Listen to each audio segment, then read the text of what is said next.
Have you ever watched someone poke hole after hole in a wall, hoping one of them hits a stud? Well, that's how walls get ruined fast. It'd be nice if you could just walk to the other side of the wall and see where the studs are, but that's normally not the case. Knowing where studs are is critical if you're hanging anything heavy, like shelves, TVs, cabinets, mirrors, because drywall alone will not hold up the weight. But what if you don't have a stud finder or you can't find one? Today, I'm going to show you 7 proven ways to find a wood stud with no stud finder, and stay until the end because I'll show you the easiest way to hang a picture at the exact height you want without guessing and without making numerous holes. So let's get started.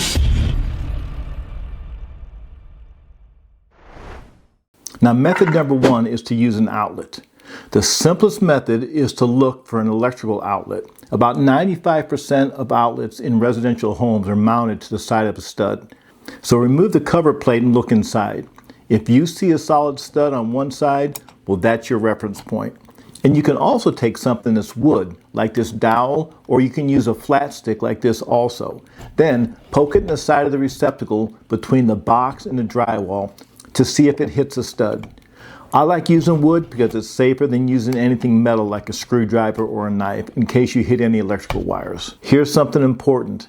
If you see screws at the top or the bottom of the box, it may be a remodel or an old work box, and those are not attached to a stud. So don't assume that there is a stud next to those. Now, once you find the stud, put a piece of painter's tape so you can make a mark on it. Studs are 1.5 inches wide. So the center is 3/4 of an inch from the edge. So make a center mark. Now, I like to use painter's tape horizontally across the wall so I can mark without damaging the drywall. Now take a level and transfer that mark straight up the wall to the tape. So you don't have a level? Well, this method has been used in construction for thousands of years, even by the Egyptians when building the pyramids. So take a string and tie something heavy to the bottom.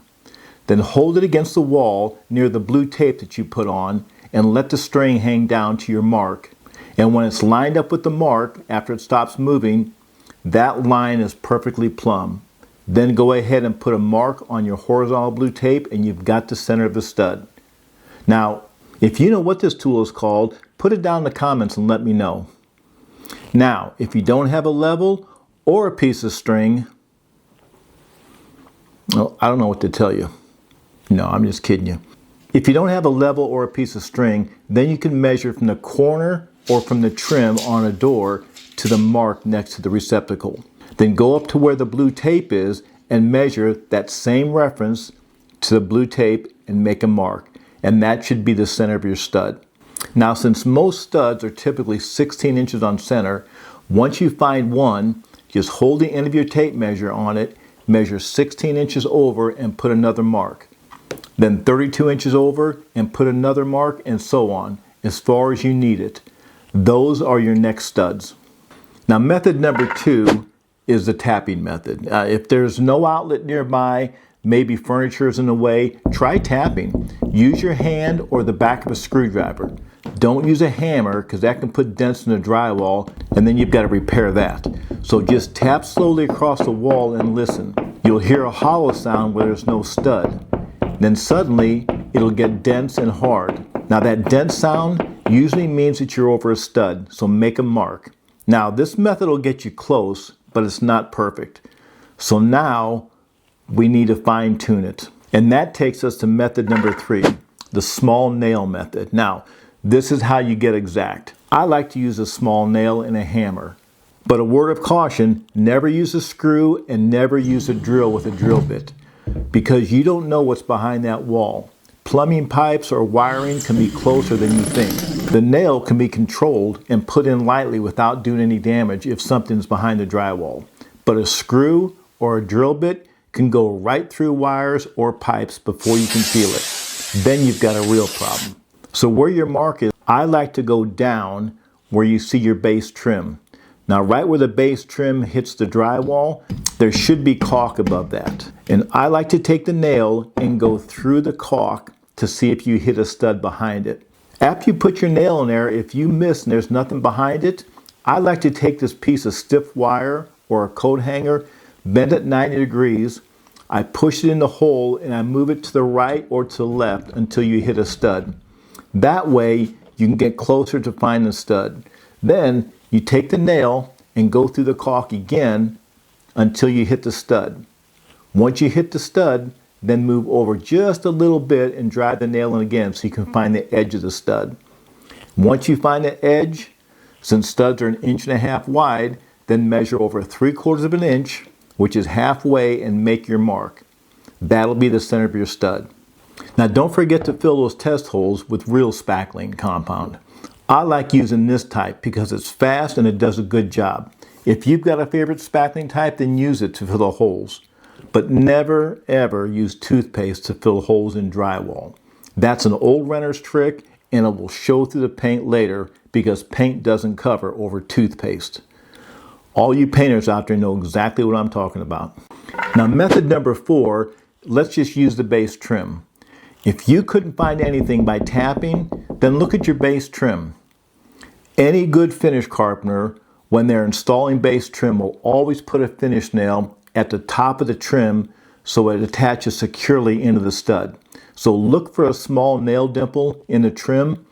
They should line up with the studs. Now not always, but it's a good clue. So make your test hole close to the trim, find the stud, mark the center, then transfer that back up the wall.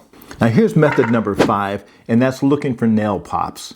If you scan the wall closely, those little bumps or circles, that's drywall nails or screws backing out. Usually it's the nails. They usually line up vertically, and that line tells you exactly where the stud is.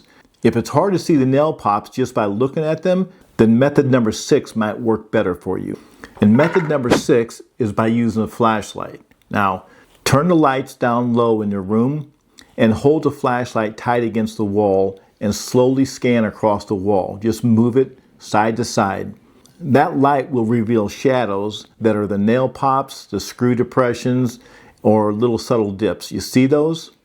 Right there. Now, if you don't have a flashlight, just use the light on your cell phone. It's not as good, but it works pretty well also. So that leaves us with method number 7. And this is one of my favorites, and that's using a magnet.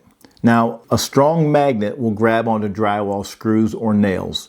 I like this style because it has a plastic bottom, it won't scratch the wall, and it's very accurate. So just move it slowly across the wall. In any place where there's a screw or a nail, it'll attach itself and stick there. Now, just put a piece of tape above it and put a mark every spot it sticks. If they line up vertically, that's your stud. And I'll put a link below if you can't find one of these locally, and you can go ahead and order it online. So you might be thinking, well, isn't it better just to go out and buy a stud finder? Not all stud finders are created equal. I do not recommend cheap ones. They're unreliable and they'll get you in trouble more times than they'll help. So see how this one skips right over the stud? So I like this one. I've used it for years and this is the one I trust. Watch how it works. It shows the whole width of the stud. I actually scan multiple times just to confirm before I drill. Now here's the bonus tip I promised you. How to hang a picture at the exact height without guessing and without making numerous holes. Now if you've got a frame that has a wire behind it that's going to hold up your picture or your mirror, this is the method I like using best. Once you found your stud, take some of the blue painter's tape and put a vertical line right down where the stud is. That way you can put a mark on the wall and you know exactly where the stud's going to be. Then measure halfway from one side to the other side of the frame and put a little mark on top of the frame. So that mark's going to line up with the stud. So hold the mirror or the picture up on the wall until the other person verifies that that's exactly where they want it. Then just make a small pencil mark right above the top of the frame onto that piece of tape that's on the stud. Now set the picture or the mirror down on the ground, hook your tape measure onto that wire and measure how far it is from that wire to the top of the frame. Then you take your tape measure, go to the mark that's on the wall and measure down from that mark to the exact measurement that was to the wire and put your mark there. And that's exactly where the hook or the screw goes. There's no re-drilling and no guessing. It'll be perfect every time. If this video helped you, give it a thumbs up. And if you haven't subscribed already, don't forget to do that if you want practical, no-nonsense home tips like this. And don't forget to share it with somebody else. It might be just a video somebody needs for the project that they're working on or getting ready to work on. Well, thanks for watching. You take care and God bless.